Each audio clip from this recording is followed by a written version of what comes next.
my gosh, Pesto's Test Kitchen. Look at what we have today. My brother, Tommy Matthews, the one, the only.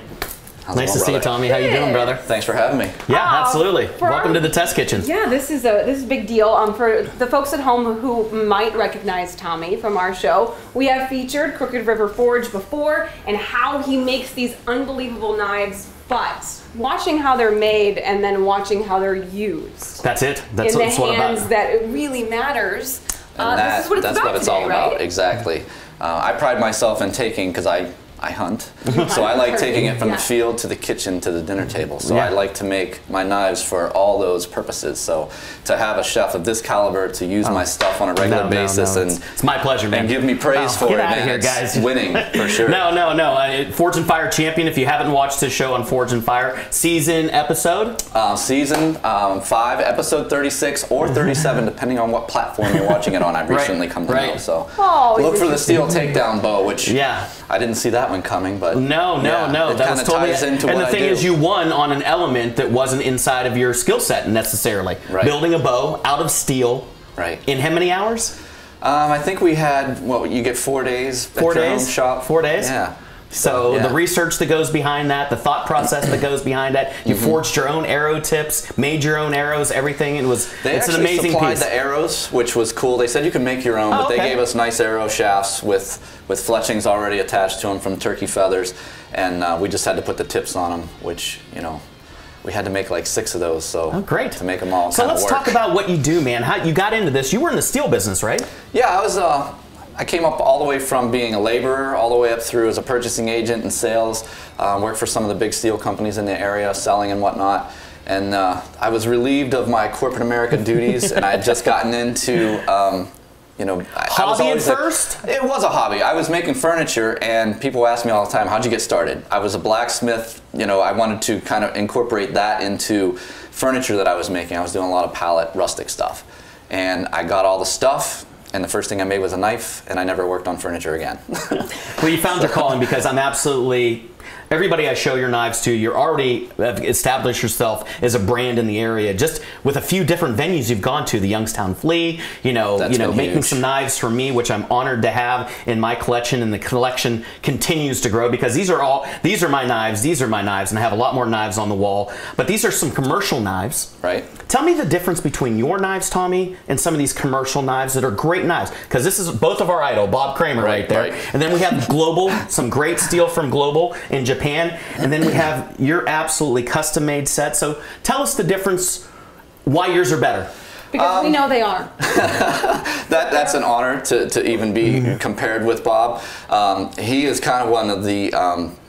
He brought Damascus back to the because it was a lost art. It was, and he is the kind of one of recipes were forgot, how to forge it, how to make the steel, and the patterns. I mean, you can see the patterns in here. This is multiple layers of steel that create patterns, and what he has done for the industry has kind of like just catapulted this. And he's making knives with meteorites now. Yeah, it's crazy. Like, crazy where do you even get that steel? I mean, I don't want to even have to foot the bill for the travel. I'm kidding you. No, I don't. I know. But my stuff is pretty much all made from high carbon steel, so you're going to notice, just look at the craftsmanship in yours. My stuff is not going to be all nice and shiny like this is a stainless steel Damascus pattern that Bob did. But look at here. my test kitchen. It's very rustic. It is. And your knives are perfect for it. That's what I pride myself on. You know, people have come up to my table and said, oh, so you refurbish old knives? And I'm like, no, but that's a great compliment, because I wanted my knives to look like my grandfather's old knives that I saw around the house growing up. The old carbon steel, they got the patina to them. The old Italian making sauce in his basement, and stuffing sausage, and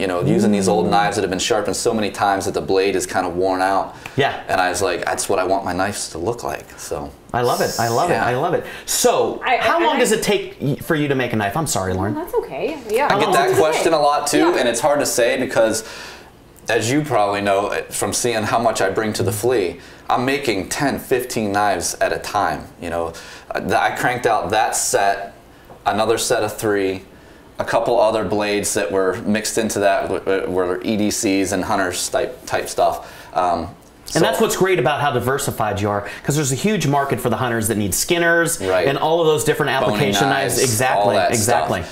So to put it down to one knife, all I can say is in Forged in Fire, I made a knife in 6 hours. Wow. Wow. And if you've never watched that show, the pressure, how hot is it in that forge? It was August. It was in the 90s outside. We had 4 forges going in a room probably double this size. They said it was over 113. How many studio lights above you lighting you? All that too. You got to figure all that in. So they said somewhere around 113 degrees on the floor while we're working. Wow, yeah, that's incredible. That's crazy. That's incredible. All right, so Mark, I have a question. All right, yeah. So when you're looking at, just a regular set of knives, I would go to like Macy's and buy a set of knives, or I would register on my wedding registry for like Hinkle or something like that. Yeah. All good names, but when it comes to the preciseness and the accuracy and like the blade, what are you looking at when you are deciding for what you do in your kitchen? Because this is your kitchen. I have a career that's spanning now a long time. I started collecting knives around 22 years old, and I showed Tommy some of those knives. So I've been collecting for almost 31 years. I've been collecting knives and use multiple different platforms of knives throughout, from both commercial, exotic knives like Tommy, Bob Kramer, things like that. I'm looking for a knife for me that's very well balanced in my hands, which Tommy's knives are so perfectly balanced, and they just really feel great in your hand. I'm looking for ease of sharpening, because I like a knife that retains an edge really, really well, and then it's easy to get that edge back with a honing steel. So I like that about his knives. And also I like how sexy they are. You know what I mean? You want a knife in your hand when you get to a point in your career that somebody looks at you and say, where'd that guy get that knife? Yeah, looks good. And I'm like, this guy right over here, Tommy Matthews. And so a lot goes into the thought process. And another thing too is, nothing against some of the knife makers you made, but I cut myself last weekend prepping in the kitchen, and it was like a surgical cut from a scalpel. So that means that that cut is going to heal very quickly, because it was a clean cut. When you buy some of those lower end knives that don't retain that edge, your cut's going to be a lot worse, and it's not going to heal. We're going to do some cutting when we come back. Is that okay with everybody? That is. Can we take a break? Sounds good. You're going to stay with us? I'm going to stay here because I love the smell of what's going on in here. Yeah, we'll take you see what we're going to be cutting up next.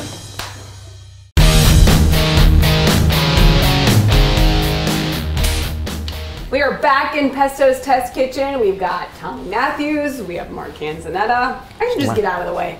I don't think so. We love having you here. I mean, you make it all come together, I'm like the glue. You are the glue. You guys are the bricks, and this, you guys, we had a bunch of knives out before, and we were talking through some of the differences between how you make knives and why you like a certain knife a certain way. I do.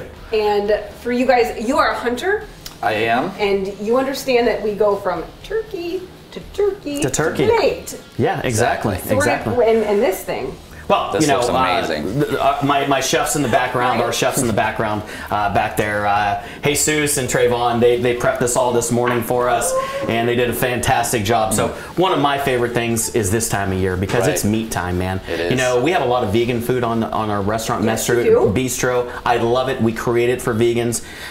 But when it comes to fall, I love I call it proper prime rib. Proper prime, like an English prime rib. And then we have this magnificent turkey, and Tommy was going to get us one from his backyard, but they weren't cooperating. No, they weren't coming yesterday. Funny thing about nature.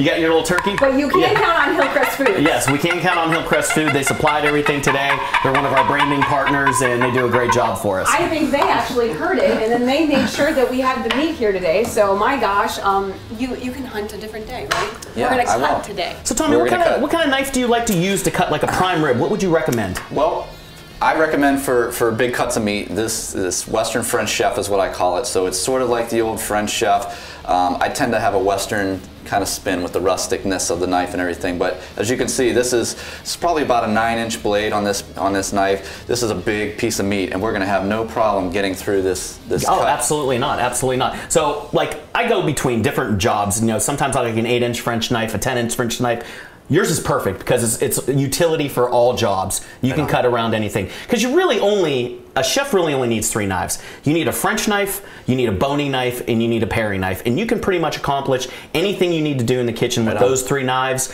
So if you pay attention and you have a little bit of extra money in your budget, go to crookedriverforge.com, check out Tommy's knives. You're on a little bit of a wait because you're getting to be like a superstar now. So how long does it take for us to get one of your knives now? Right now I'm about 4 to 5 weeks. The Christmas rush hasn't even hit yet.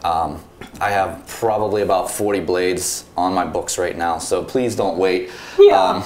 Get in now so that you can have it for Christmas. I really don't know how many I'm going to be able to take before I have to cut it off. Well, you're a one-man show. I am. And that's what's so special about it. You do this alone by yourself. You craft the blades, the handles, you do all the mill work, you do everything yourself. Exactly. And that's why, I mean, look, tell us about that handle, because it's absolutely gorgeous.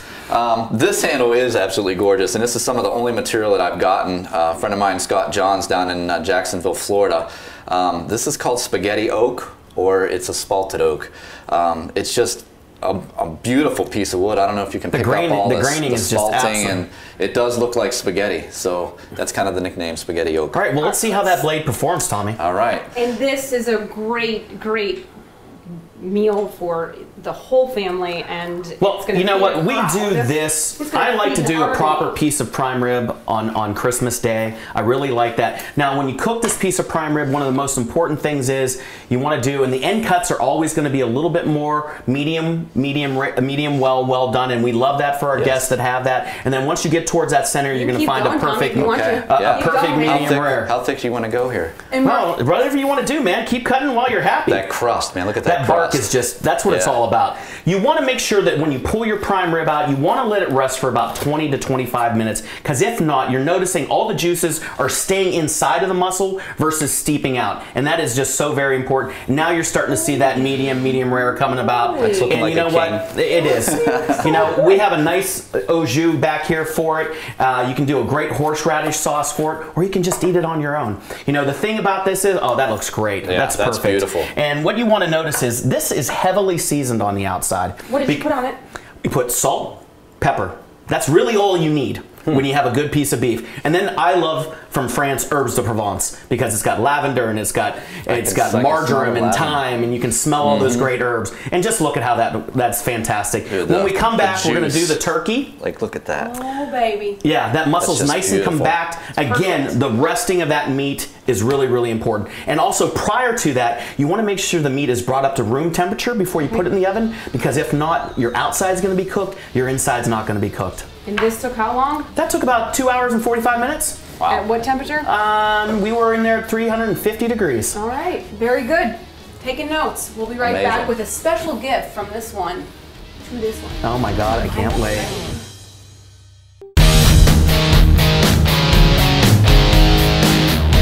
Well, the cutting fun has begun in a very big way. Thanks to Tommy Matthews and Crooked River Forge for being here in Pesto's Test Kitchen. Thank you. I'm going to let the man love continue. I know, because meatloaf, Tommy and I have been talking about a special project for a long time. And it's finally here. I'm a big fan of Game of Thrones. Yes, wow. I just said, Tommy, in your spare time, make this. So I've been a huge Game of Thrones fan, and I love the way the knives look on that, and I wanted a Game of Thrones inspired Thanksgiving carving knife and fork, because I want to pass it down from Canzonetta generation to generation to generation.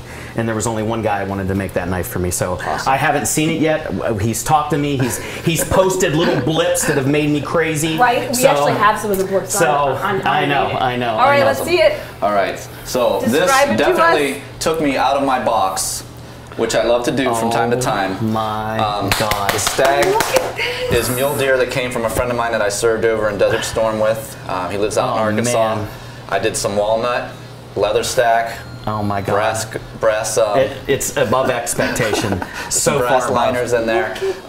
This is crazy. Tommy, are you kidding me? Oh my God, and the way you made the antler go to feel in your hand. Ergonomic, right? It's very ergonomic. Oh my God. You better all look out back there.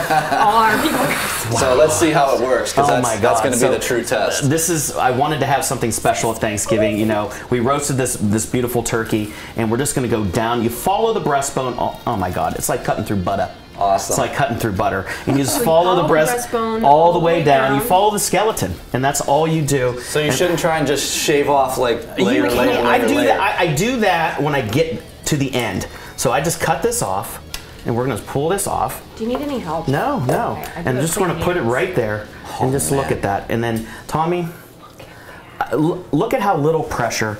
This knife is so perfectly balanced, and I am just slicing through it like it is a hot knife going through butter. Guys, enjoy that. Tommy, It's been an honor to have you on the show. This knife is so ridiculous. Look at the craftsmanship on that blade. Thank you.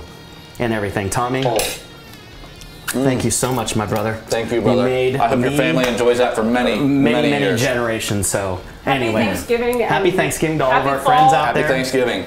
So Continued success, my friend. Thank you. We love guys. you around here. He's invited back whenever he wants, pretty much, I think. always welcome. Awesome. Thank you, Mark. Thank you, Lauren.